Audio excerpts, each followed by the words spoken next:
ఘాటులు లేవు. నేను వచ్చా కట్టించా, నేను రోడ్డేసా. రా రేపు బలివేకి వచ్చి చూడు, నీకు కళ్ళుంటే ఏం అభివృద్ధి జరుగుతుందో గర్వపడు. నియోజకవర్గం ఇంత బాగుపడుతుందని. ఏలూరు రామసింగవరం వయ్యా బాదరాల రోడ్డు 3 కోట్లు ఇచ్చా. మొండూరు మేదనరావుపాలు 3 కోట్లు ఇచ్చా. ఇవన్నీ ఎవడమ్మ మొగడు సొమ్ము? ఈ ప్రభుత్వం వచ్చాక ఇచ్చింది.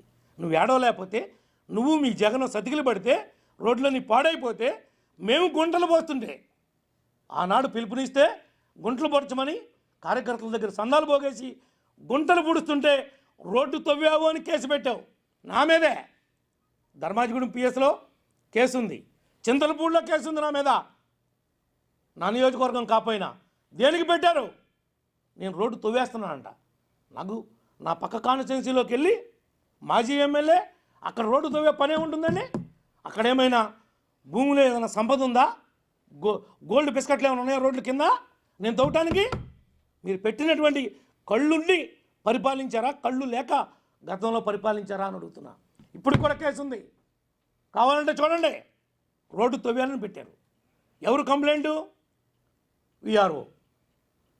చిన్న ఉద్యోగస్తురాలు, నేను ఒక ఆర్ఎన్బి రోడ్ని వేరే నియోజకవర్గం వెళ్ళి తవ్వేస్తున్నానంట. ఆ రోడ్డు తవ్వేస్తే జగన్ ఇంట్లో తవ్వితే బిస్కెట్లు వస్తాయేమో, రోడ్డు తవ్వితే ఏమవుతాయి బిస్కెట్లు? రోడ్డు కింద ఏమైనా బిస్కెట్లు ఉంటాయో తవ్వుతాకు నేను?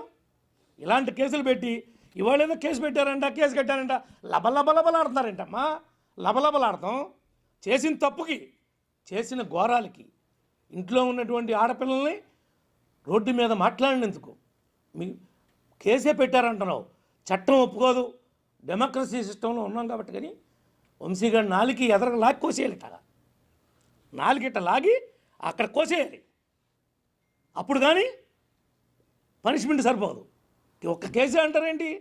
ఎలాంటి మాటలు మాట్లాడారు, ఎలాంటి అవహేళన చేశారు, ఎలా వికటంగా నవ్వుకున్నారు. ఆ అసెంబ్లీలో విజువల్స్ చూపించండి అయ్యా.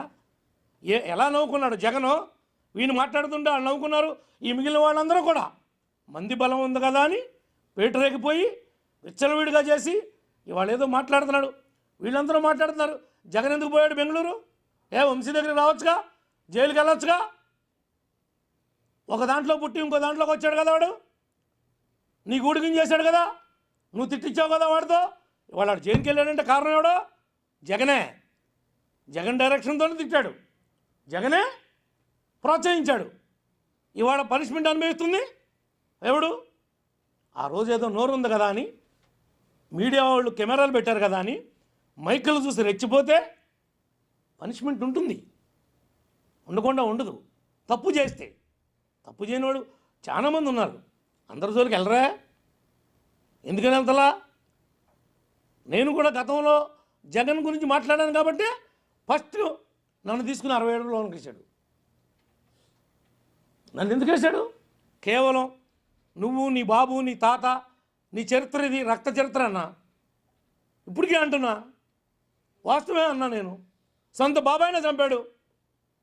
సొంత బాబాయే ఎలా చనిపోయాడో తెలియలేదని విజయసాయిరెడ్డి ఆశ్చర్యపోయాడని ఇప్పుడు చెప్తున్నాడు కదా బయటకు వచ్చాక. ఆశ్చర్యం కలిగింది నాకని. మంటరావు అప్పుడు కలగలా ఎవరికి. అప్పుడు కప్పెట్టారు, భూస్థాపితం చేశారు. ఎవరికైనా తప్పు చేసినోడు చట్టం ముందు తప్పించుకోలేడు. తాత్కాలికంగా తప్పించుకోవచ్చేమో అధికార బలంతో తప్ప మరి ఇంకొకటి కాదు. ఇంకేమైనా మీకేమైనా?